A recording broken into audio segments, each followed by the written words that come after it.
Hey, hello. I would ordinarily say, welcome to Take Five with Cybersecurity with me, Wolf. But this is a special video. This is a special edition. With me today, I've got Kim Crawley. So, Kim, hello. Thanks for making some time to hang out. It's an honor to be here, Wolf. And do you want to just give a quick overview of who you are? I know you've written a lot, you've done a lot. We've got a project we're going to feature in today's conversation. But who is Kim? Who is Kim? For the past, it's been over a decade now. I've been researching and writing about a variety of areas of cybersecurity. I've over the years, I've covered a lot of cyber attack news. I've covered a lot of vulnerability news, new technologies, new standards, that sort of thing. I've worked for lots of different companies. I'm barely scratching the surface here of the companies I've worked for. AT&T Cybersecurity, Venafi, BlackBerry Silence, and starting last year, I started getting into writing books. I had an excellent opportunity to work with Phil Wiley on the Pen Tester Blueprint, which Wiley Tech released last year, which is a career guide for people who want to become pen testers. And that book was really well received. It was really great to work with Phil, who really, really knows his stuff. And it gave me the confidence to write a book of my own. So I started talking with Jim Minitel at Wiley about other book ideas that I have. And he said, I gave him about the end of 2020, I gave him a bunch of different ideas. I think I gave him 5 different pitches, and he said yes to 2 of them. So one of the pitches he said yes to was the pitch for 8 Steps to Better Security, the subtitle is A Simple Cyber Resilience Guide for Business. So I started working on that book in January, and we were done editing by July, and now the ebook is already available everywhere where fine ebooks are sold. And now on October 5th, the paperback will be out, widely distributed again, like Amazon, Barnes and Noble, you name it. There's going to be an audiobook.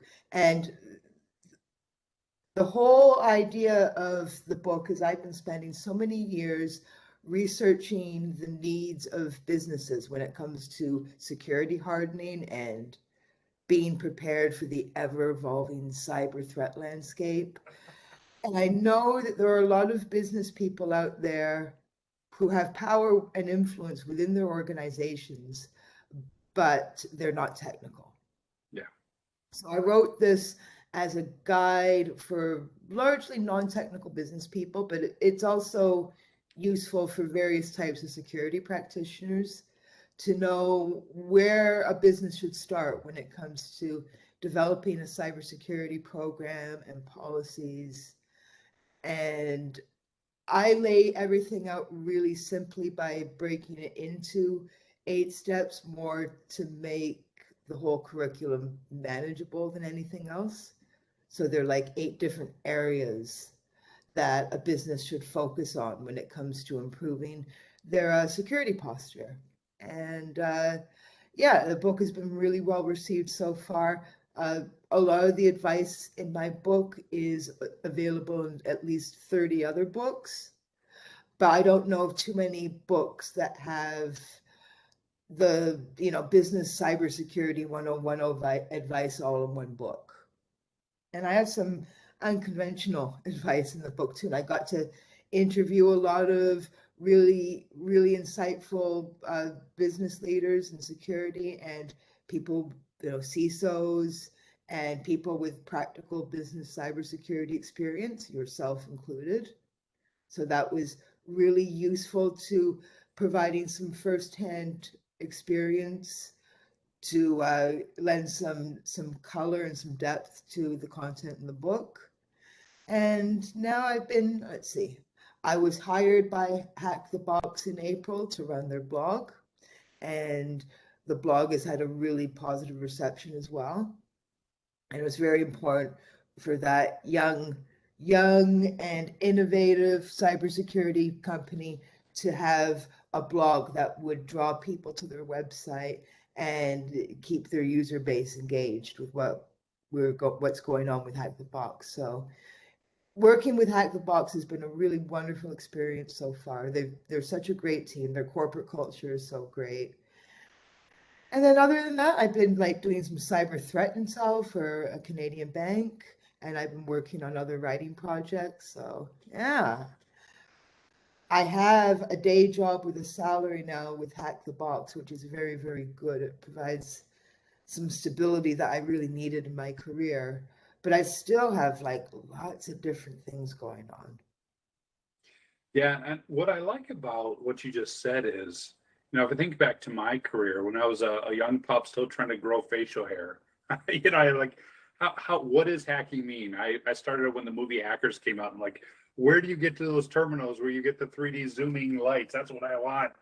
And so what I was excited about with Hack the Box and the blog that you're writing and everything is it really gives you like a space to explore that. And then if you follow the career, like in the middle of my career, I'm like, well, what is the pen testing going to look like in my environment? What's it going to mean? How can you do that? You covered that with your last book. And then recently, as a CISO, a lot of times, and as a board member on a couple of different things, people are like, well, just tell me what I need to do for security. And that's such a simple question. But if you're not business focused, there really is no simple answer. I have so much difficulty. Like, oh, you need a patch and run this and run that, and automatically I've lost them. And in the past, if they're early in the career, I go, oh, you need to learn about vulnerability, read this book. You need to learn about pen testing, read that book. There really hasn't been a book that I could say, oh, you want to learn about security as a business person? Read this, come back to me, and I'll ask and answer some of your questions. So I love it. I feel like you created content for my entire career that I wish I had 10 years ago, 5 years ago, and frankly, 5 minutes ago. Yeah, I see a void in the market because otherwise, let's say a company has a CTO, for instance, or they're a very small business, they would have to basically buy 30 or 40 different books to get all of that advice. And I do make it clear that the book doesn't contain everything that a business should know about cybersecurity.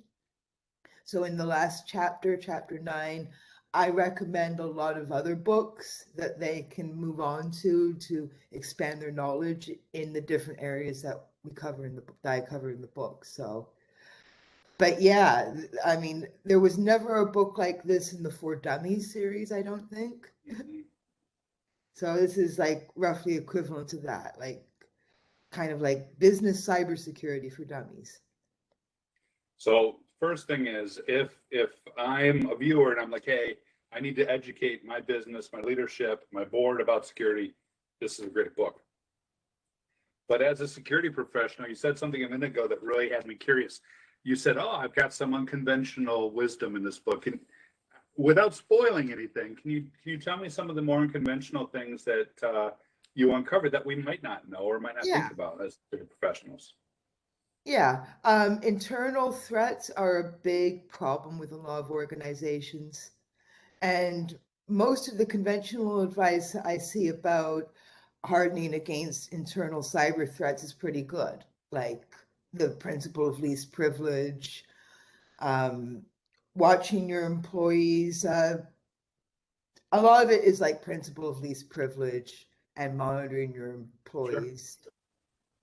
And making sure that there's a paper trail connected to those limited user accounts. So every little action in your network and every time someone tries to access your buildings and all those sorts of activities are all thoroughly logged. So there's a paper trail. So if an employer or contractor goes rogue and they commit, a cyber incident, at least there's something that can be investigated and it can be traced to them. And that's all fine and dandy, and I would recommend that companies do that. Paper trails are good. That's why we like logging. Sure. But you seldom hear things like while you're doing that, although no business deserves to be internally cyber attacked, maybe pay your employees well. You know, maybe you shouldn't interfere with them trying to unionize.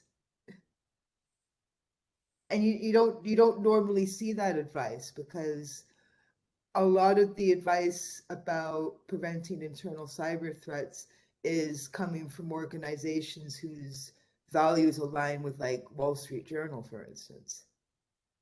It's weird because the book is about business cybersecurity, but I don't make my progressive political views a secret in my book. So You know what's interesting about that, politics aside, but in terms of good business, there's the intentional and the accidental insider threat, right? So if you think about the intentional insider threat, no one intentionally goes rogue if they like who they're working with, if they're in a good culture, and if they're well paid. Why would you do that? You love what you're doing. You're not going to mess with it. So I see a clear line between treating your employees better and having a reduced risk. And on the unintentional, if I think about some of the outages and incidents I've faced where it's an unintentional insider, it's usually because the person worked too hard or was stressed or wasn't paying attention. We had one major outage one time, and the guy who did it had been working like 36 hours straight. And at the very end of that, he just made a mistake and did the wrong thing and brought everything to a halt. And on the one hand, you're like, well, maybe you shouldn't have had privileges to do that. But on the other hand, the question is, what in the world is incentivizing someone to work 36 hours straight, right? There's a breakdown on an organizational level that's introducing that risk. a lot of people would collapse in exhaustion after 14, 15 hours straight. Yeah, So 36, like what kind of drugs is someone taking to go that long it's a without whole other sleep? part of the story that's not going to make this video. Well, another question I had for you is, you say 8 steps. And Mhm. obviously, we want people to go in and check the book out and grab the ebook or wait for the book to come out. Um, but so I'm not going to ask what all 8 were, but do you have like a favorite of those steps? Like, is there something that you're like, man, when I wrote this part, it really resonated. When I talked to people, this is the step. This is the awesome step that people need to be paying attention to. Yeah, I find the second step on building a strong security team Mm, is very, very important. There are a lot you may know this because of your background. There's a lot of tension in our industry related to phrases like the cybersecurity skills gap, for instance. yes. And there is honestly like a huge problem in our industry with all these some of the figures cite like 3-4 million vacant cybersecurity roles worldwide. I I'm not confident about the methodology that organizations like Cybersecurity Ventures uses to come up with those figures. But regardless of what the number is, yeah, I believe that there needs to be a real hiring spree worldwide of cybersecurity professionals in all kinds of different roles. And that is a huge problem that these people aren't working in these roles. So companies don't have the people to deal with cyber threats and to protect and to prevent them and to security harden their systems. And we need more and more people to do that. Now, people and organizations like, as I mentioned, Cybersecurity Ventures and Steve Morgan will say there is a massive cybersecurity skills gap, and the problem is that the workforce just lacks these special skills that employers need. And maybe schools and colleges and universities and maybe certification bodies also need to step up to the plate. Maybe they have a deficit as well. And so it seems like Steve Morgan and people like him, they see the problem as job seekers and maybe a little bit training organizations too. But Yeah. obviously the industry and employers, they're fine, they're perfectly reasonable here. And that, you know, you go into a room with a bunch of security practitioners and you talk like that, and you will make a lot of people absolutely furious. Like, I work for a cybersecurity training company, Hack the Box, and that phrase makes me furious. Cybersecurity skills gap. Like, undoubtedly, people need training. Absolutely. And you know, new technologies get developed and people need to be trained with those new technologies, whether it's a new version of a programming language or a new operating system or a new system for networking hardware, or you name it. People always have to acquire new skills and learn new technologies, and they need to keep their skills up to date. Absolutely, none of us would argue against that. But maybe, just maybe, companies could invest in their employees by paying for their training, paying for their certification exams. You know, maybe I proposed a really radical idea in step two, which is maybe, you know, as wonderful as some certifications might be, maybe for an entry level role, a role that you're calling entry level, consider hiring someone who has no certs whatsoever, no formal credentials whatsoever, someone who can just in the screening or interview process demonstrate that they have an aptitude for computing and thinking outside of the box, and train them from that starting point, because the role is supposed to be entry level. And we see, and you and I both know, a major part of this cybersecurity skills gap problem is employers will say, we've got an entry level security analyst role. And then they'll be like, must have CISSP, must have 20 5 years years experience. experience with Kubernetes, you know, must, so on and so forth. And it's just insane. And they're looking for, you know, what we call unicorns. They're looking for job candidates that don't even exist. And then we need more senior people. We need people. There's a real benefit to having people in our industry who've had like 20, 30 years experience.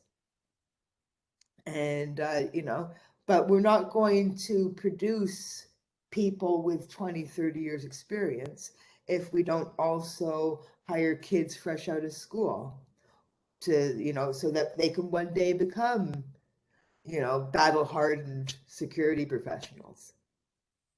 So, and yeah, there's a huge in chapter two, I strongly recommend that organizations have people in a variety of different age ranges and experience ranges, and your more experienced security practitioners can mentor you know, your fresh blood, and the fresh blood bring fresh new ideas and fresh new thinking to an organization, whereas the people who've been working in the industry for 20 or 30 years have experience. So Yeah. the upsides and downsides of having experience versus being new can balance each other out when you have a team where people are, you know, anywhere from 18 to 68 years old and have different levels of experience, and they can work together. Yeah, I agree with all that. Whenever anyone says that we've got a skill shortage, what I really hear is we've got a shortage of skills in developing people, mentoring people, and creating a good work experience. And whenever I've had situations, like I built an early DevOps team, and I did this, and I had a consulting team, and I did this, and in both those areas, we would have 1 day a week that was dedicated for training. You have certs, you have, you know, materials, you have everything you need 1 day a week, so you have time to do it. It wasn't like, yeah, figure it out on your own time and come back to us. And whenever people are like, well, how come your team is productive? How come your team can do these? I'm like, well, because we invest in our people and we allow them time to grow, and we create those senior junior relationships. Crucial, crucial. Well, I know we're just about out of time. I've got one quick question, and then would love to know where people can find you. So my last question is, you mentioned audiobook. Do you know who's going to like read it? Who's doing the audio for you? I'm like really fascinated by this part. I have no idea who's going to read the book. Wiley contracts this out to like a third party that really knows what they're doing. They find people with absolutely beautiful voices, and uh, I have no idea.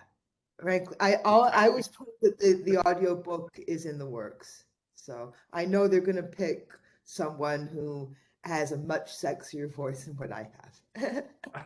Still, that's amazing. That's so cool. Well, Kim, I really appreciate you coming and telling us about the book and whatnot and everything else you've been working on. So thank you so much. Before we wrap, where can people find you? You already mentioned where they can find the book, but where can they find Yeah. you? I live on Twitter, so my handle there is KIM_CRAWLEY. That is honestly the easiest way to reach me online, bar none. And I can attest to that because I think that's like 100% of our conversations are on Twitter. So fantastic. Thanks so much again. I'm going to stop recording, hang out for just a minute. Again, folks, thank you for watching this video. I hope you enjoyed it, and check out Kim's book and check her out on Twitter.